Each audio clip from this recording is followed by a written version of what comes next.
harga juga berpengaruh. Kemudian ada faktor-faktor situasional, apakah dalam situasi mendesak atau tidak. Kemudian nilai norma itu juga termasuk dalam budaya, dan variabel-variabel bauran pemasaran. Nah, ini lebih jauh adalah terkait dengan masalah marketing ya, pemasaran. Bauran pemasaran itu di dalamnya ada karakter produk, kemudian bentuk-bentuk promosi, kemudian bagaimana posisi produk itu antara produk dengan apa namanya, dengan si customer ini, posisinya seperti apa, apakah mudah dijangkau atau tidak. Kemudian penempatannya itu juga berpengaruh terhadap keputusan yang akan diambil oleh si wisatawan.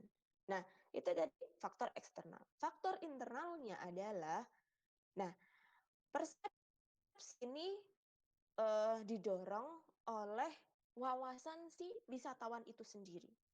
Jadi ketika dia perbandingannya antara orang yang sering melakukan perjalanan, orang yang sering bertemu orang banyak dengan pola berbeda, dengan sifat yang berbeda, dengan karakteristik yang berbeda, kemudian lingkungannya homogen atau heterogen, itu akan berbeda juga dalam mengambil keputusan. Saya mau berwisata dengan model seperti apa?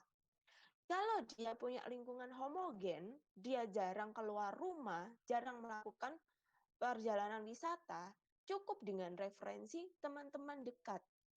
Itu dia akan dengan mudah memutuskan mau melakukan perjalanan wisata yang seperti apa. Dan biasanya bentuk perjalanannya itu biasanya bersifat massal dan mainstream sekali. Karena kan referensinya sedikit, wawasan dia itu sedikit. Dibandingkan dengan yang melakukan perjalanan sudah sering, sudah kemana-mana, bahkan melakukan perjalanan sendiri, lingkungannya itu heterogen banget, tidak hanya dalam satu suku, tidak hanya apa namanya, sama-sama mahasiswa, tapi juga ada kelas pekerja, ada guru, ada pedagang dan sebagainya. Pasti referensinya akan lebih bermacam-macam lagi. Gitu. Kemudian yang kedua adalah motivasi setiap orang dalam melakukan perjalanan itu kan berbeda. Itu berbeda. Nah, kita pernah membahas tentang motivasi, nanti akan ada tambahan teori tentang motivasi yang lain. Kemudian, selain persepsi, itu dari diri kita dalam mengolah informasi, itu juga setiap orang itu kan berbeda. Jadi gambaran paling gampang itu adalah ketika mendengar cerita seseorang dari teman satu dan teman yang lain, gitu.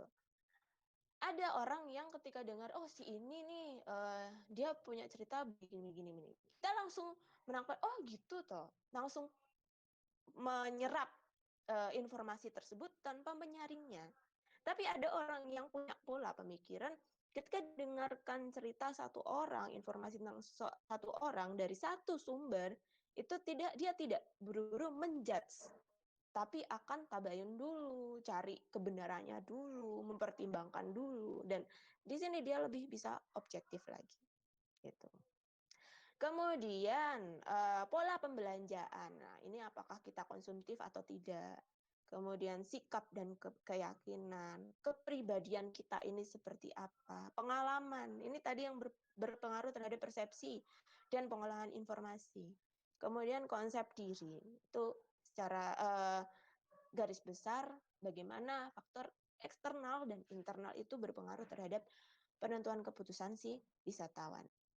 Nah, teori kebutuhan ini dari Maslow ini adalah teori yang sudah sangat lama sekali dan bisa diterapkan dalam berbagai macam bentuk marketing, bukan hanya dalam pariwisata saja ya, dalam pariwisata. Ini hampir mirip ketika kita memahami tentang motivasi wisatawan dalam melakukan perjalanan. Gitu. Nah, teori kebutuhan ini ibaratnya nanti kalau Anda cari di internet itu berupa tingkatan dari yang paling dasar sampai puncaknya itu seperti apa, dari yang paling penting sampai yang paling tidak penting, gambarannya seperti itu. Yang pertama, yang paling mendasar adalah kebutuhan fisiologis. Kebutuhan fisiologis ini terkait dengan sandang, pangan, papan. Jadi kebutuhan-kebutuhan primer manusia gitu. Nah, ketika menurut Maslow, ketika kebutuhan fisiologis ini sudah terpenuhi, maka manusia akan lebih memperhatikan terhadap kebutuhan lain yang lebih penting lagi, yang eh, kebutuhan lain yang dia anggap penting, yaitu terkait dengan kesehatan, kesehatan dia. Tuh. Jadi eh, dengan memperhatikan aspek fisiologis, kesehatan, dan aspek kebutuhan-kebutuhan lainnya, itu juga gitu akan membangun bagaimana keputusan wisatawan itu bisa dia lakukan. Kemudian dari aspek kesehatan meningkat menjadi aspek kebutuhan sosial. Gitu. Jadi pertimbangan ketika dia memutuskan mau melakukan kegiatan pariwisata seperti apa, itu di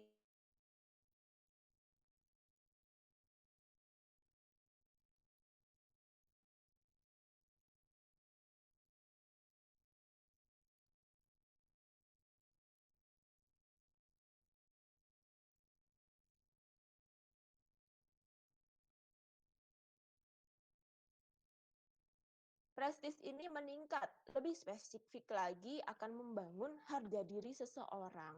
Jadi bukan hanya apa namanya, bagaimana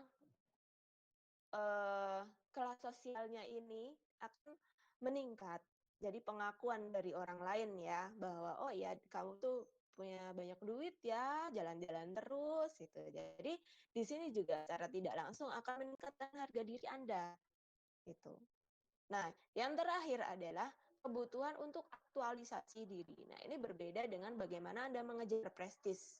Sebenarnya berbeda, tapi bisa jadi berhubungan. Tapi aktualisasi diri ini Anda ingin diakui bukan hanya sebagai orang yang mampu, tapi eksis. Ini loh, saya ada gitu. Saya ada.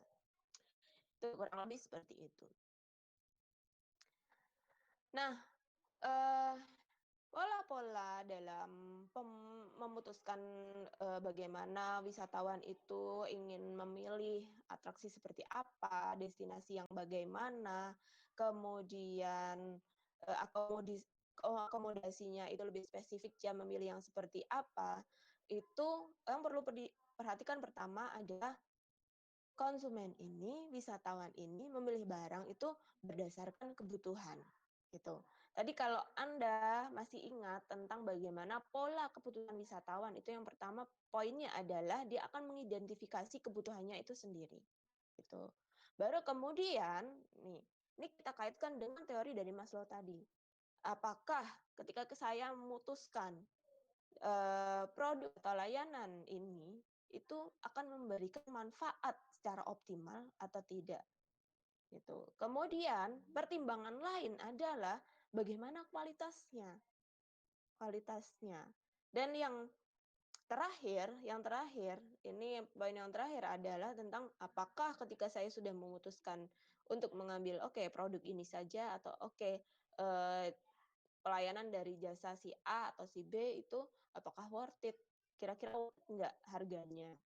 Jadi harga dengan produknya itu saya lihat list pelayanannya itu seperti apa. Kira-kira sepadan tidak gitu. Ataukah mahal atau murah itu relatif, tapi ini antara sepadan atau tidak. Mahal itu tidak masalah asalkan dia memiliki kualitas yang baik. Gitu. Untuk ciri-ciri perilaku konsumen yang irasional kita lewatkan saja. Gitu. Nah, ada beberapa pendekatan